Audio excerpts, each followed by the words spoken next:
So for the Dodge Challenger, you can see that it has very traditional styling to it, whereas you have the hood scoops as well as just the front grille in general. Different trim levels for the vehicle are the SXT, the RT with shaker, RT Plus, the RT Scat Pack, 392 Hemi Scat Pack, the SRT 392, as well as the SRT Hellcat. So as you can see on this engine, we have the 6.4 liter V8 Hemi.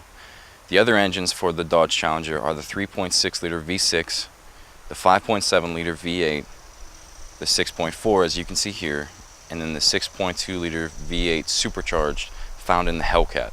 So now we're taking a look at the side of the Challenger. You can see, again, traditional body styling. A few things I want to go over with you guys though is on the 20-inch wheels that we have, they're painted aluminum.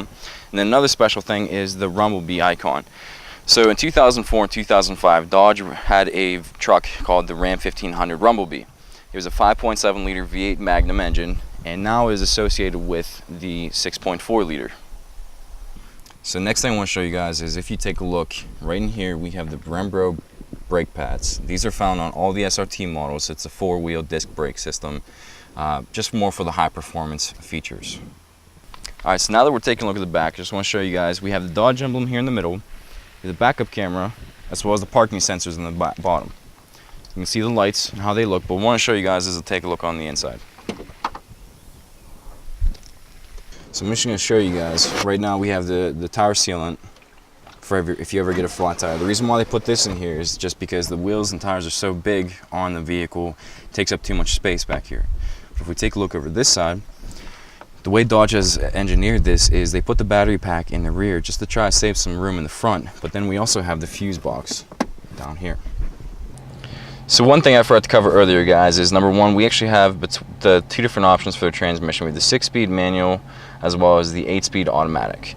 But what we're going to do is we're going to take a look at the radio here, and we can see we have the AM, FM, and Sirius satellite radio.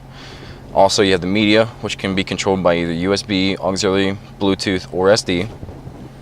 The controls, and on this screen we can see we have the heated seats, but then we also have the ventilated seats.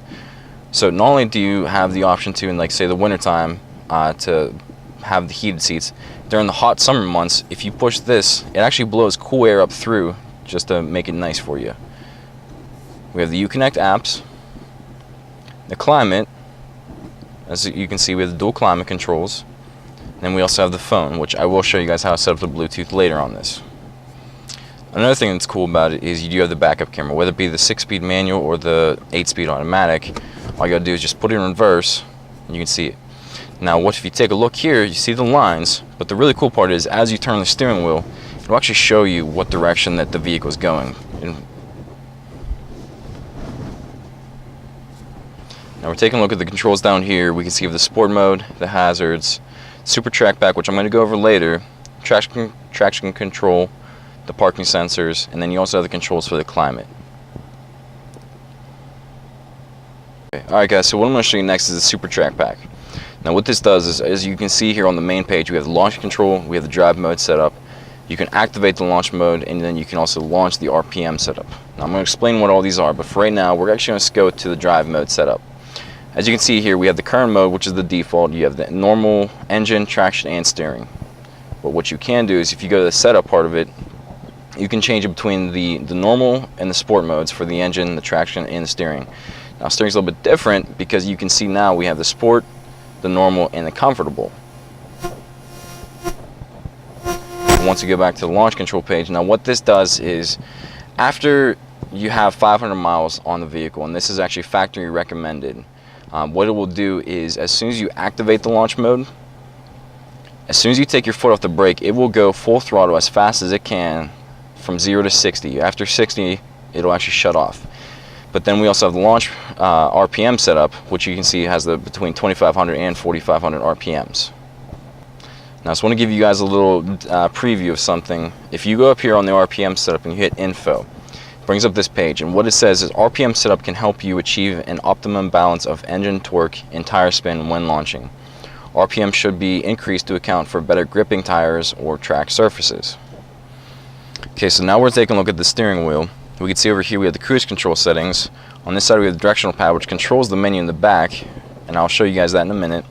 We also have the Bluetooth settings, so you have the answer the phone, the voice recognition, and hang up the phone.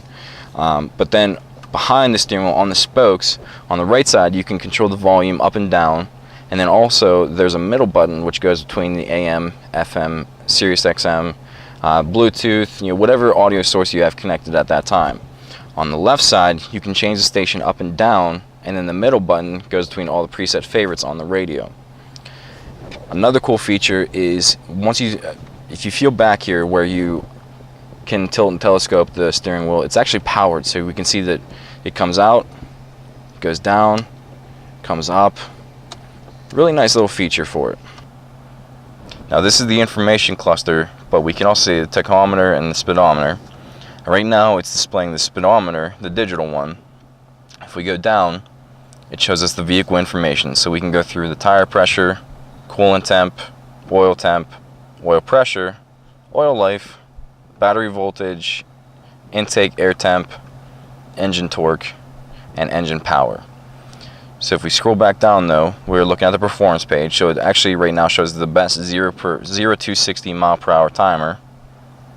We also have the 0 to 100 mile per hour timer, quarter mile timer, braking distance, G-force, peak G-force, the lap timer, lap history, and top speed. So now we're taking a look at the inside. We can see that we have the black and red seats. What it is you have the Napa leather as well as suede, and you can choose between black and black or black and red. Now another cool thing is you can see that sewn on the seats we do have the Rumblebee again.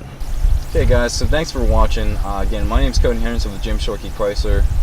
If you guys need anything, if you have any questions, comments, concerns, please feel free to reach me myself or any of the salespeople here. 412-872-2400. Again, thanks. Have a good day.